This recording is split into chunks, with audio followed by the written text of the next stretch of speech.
Closer to her.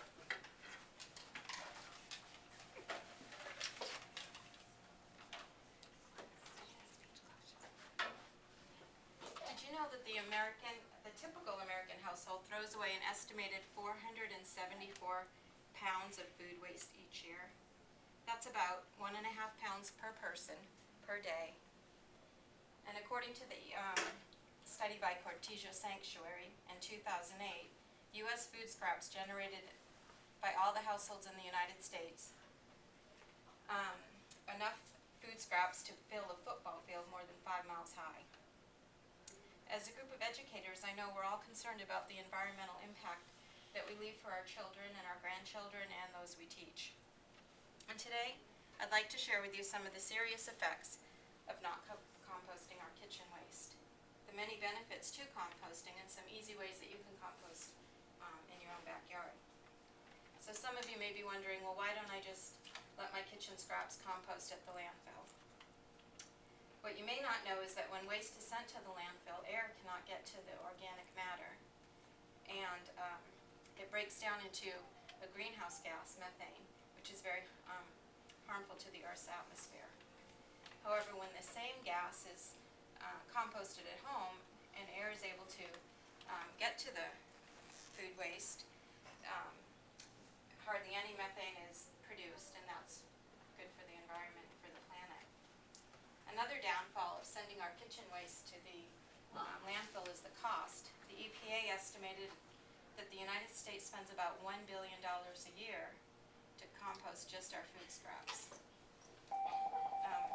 Unfortunately, attention teachers, if you have already picked up your major U.S. progress cities report, still don't even have curbside username and recycling password from your programs. boxes, can you please double check? And nationwide, the recycling rate is only 33.8%. I just kind of randomly put them in everybody's boxes. So if you picked yours up before I had a chance to fix that, if you could double check and make sure you have yours. Thank you. So nationwide, the recycling rate is only 33.8%, 3% of which represents the composting of food waste. So as you can see, there are quite a few negative results of not composting our food waste. So let's talk about why we should compost. What are some of the benefits to composting? According to an article in the Atlantic Monthly Group, San Francisco's Department of Environment did a study before implementing its compost mandate, and they're one of only 2 cities in the United States that mandate that you compost your kitchen scraps. And they showed that more than 1/3 of all the waste entering the landfill could be composted instead. And the EPA states that methane is a potent greenhouse gas with 21 times the global warming potential of carbon dioxide. And landfills are a major source of human related methane in the U.S., accounting for more than 20% of all methane emissions. Another benefit to recycling your food waste and turning it into compost is the benefit to the soil quality. Compost improves the structure and texture of the soil, enabling it better to retain nutrients and moisture and air. It reduces your need for water, pesticides, and extra fertilizers. And the lastly, it would be that food waste dumped in your trash can smell. It can attract rodents and insects, but placing it in a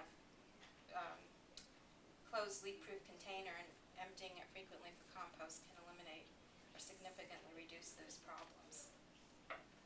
So obviously the benefits to composting are important, but how practical is it? How easily can you compost at home? Well, first it's important to know what you can and cannot compost.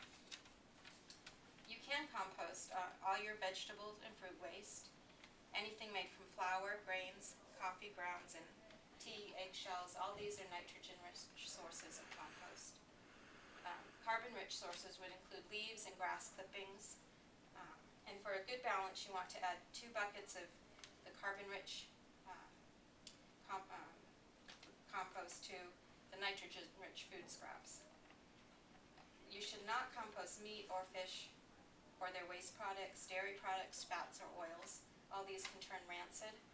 They smell really bad, and they can attract rats and maggots.